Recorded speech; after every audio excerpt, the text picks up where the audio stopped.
This is Project Neuroscience. Today we're talking about neurotransmitters. Neurotransmitters are chemical messengers that are released into the synapse by neurons to pass information. Throughout the nervous system, these neurotransmitters have specific roles. However, they are not necessarily as limited as you might think. After release, these neurotransmitters are often degraded by enzymes or taken up by astrocytes. Why is this important? Because if neurotransmitters were to stay in the synapse, they would continue to bind to receptors, potentially inducing depolarization.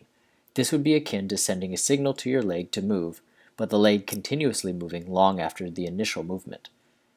Acetylcholine, synthesized from acetyl-CoA, a coenzyme which you might recall from your studies on cellular metabolism, and choline, bicholine acetyltransferase, works as our nervous system's primary motor neurotransmitter. It is released by alpha motor neurons into the neuromuscular junction to induce muscle fiber contraction. Acetylcholine, however, is not limited to motor control. It is involved in aspects of memory, as well as serving as a signaling molecule in the parasympathetic nervous system. Acetylcholine binds to two receptors, nicotinic and muscarinic, which we will discuss later in this video. The catecholamines are a group of neurotransmitters composed of a catechol and a side chain amine. These neurotransmitters share a common synthesis pathway, meaning they all start with a common molecular precursor molecule. Dopamine is the neurotransmitter of reward and many aspects of cognition. Its most notable use is between the ventral tegmental area and the nucleus accumbens. This pathway is heavily involved in reward and is the cortical site of drugs of abuse such as cocaine. Dopamine stimulates 5 families of receptors, D1 through D5, each involved in separate cortical processes. Dopamine is synthesized from tyrosine, an amino acid, which is converted into L-dopa and finally dopamine by successive actions of enzymes. Norepinephrine, or noradrenaline, is secreted by the medulla of the adrenal and underlies the fight or flight response, directly increasing the heart rate, triggering glucose release, and increasing blood flow to skeletal muscle and the brain. It is synthesized directly from dopamine by dopamine beta hydroxylase. The actions of norepinephrine are carried out via the binding to adrenergic receptors. Similarly to norepinephrine, epinephrine, or adrenaline, binds to adrenergic receptors and has a primary function in attention and arousal. Epinephrine is synthesized from norepinephrine by phenylamine N-methyltransferase.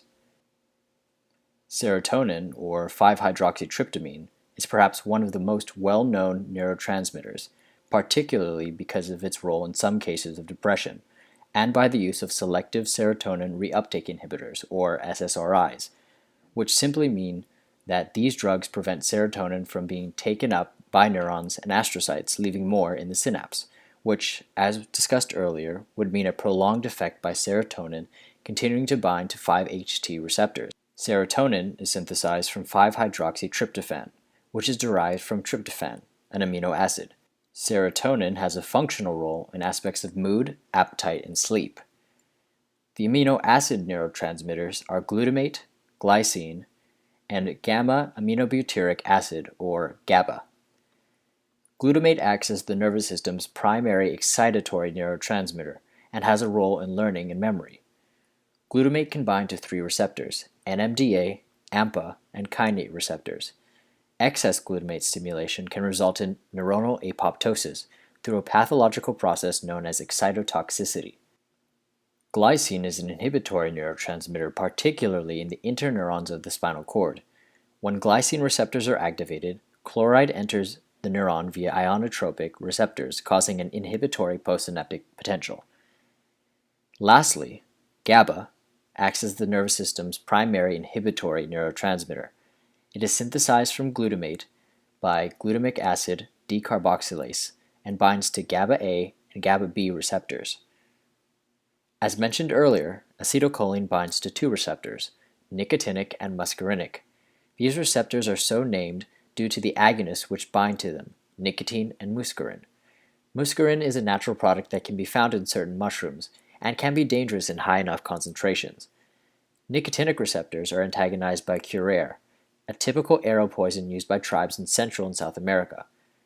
Muscarinic receptors are antagonized by atropine, a naturally occurring substance typically found in atropobelladonna, or nightshade. The next set of receptors are the glutamate receptors, of which there are three types: AMPA, NMDA, and kainate. The two major receptor types are NMDA and AMPA. While both have distinct physiological properties, both often coexist at the same synapse. A fundamental difference between AMPA and NMDA receptors is the existence of a magnesium ion block in the NMDA pore. This block typically prevents ions flowing through the pore at low conductance, unless the membrane is significantly depolarized, typically by the action of AMPA. Both receptors can further activate second messengers and induce a signaling cascade.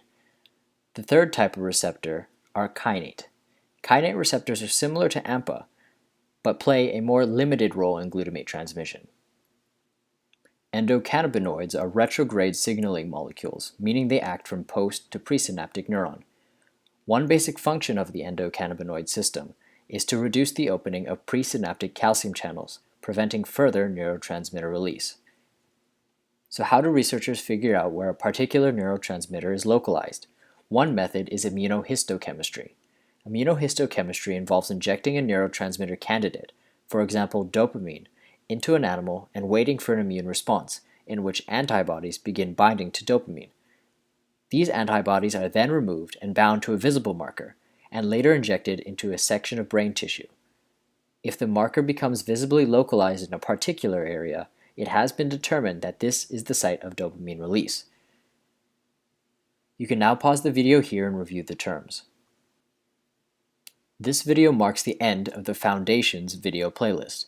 Next, we begin systems neurobiology, and we're talking about movement. If you like what you saw and want to learn more about neuroscience, then hit subscribe for new videos every week.